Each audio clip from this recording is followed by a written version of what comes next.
总给人硬邦邦的机械感。今天来到彭兆宏的钣金工厂，感受却大不相同。好像他会跟你讲话一样。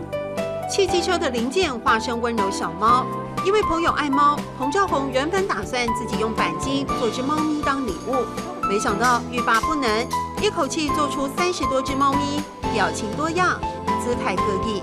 我觉得他好像国王，猫国王，猫的国王，他虎视眈眈，然后匍匐前进这样。仔细观察猫咪姿态，每只都让彭兆宏爱不释手。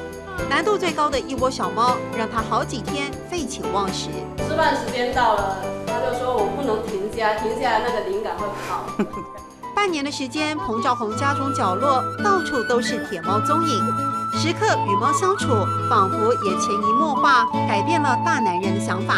猫有一种很特有的气质一样，到现在我才了解为什么有人这么多会去收集那个 Hello Kitty。一份心意，彭兆宏意外踏上创作路，而独创的《猫咪物语》，就算再忙也要继续下去。没时间客家话怎么说？头家教大家。客家話講冇時間，沒時間。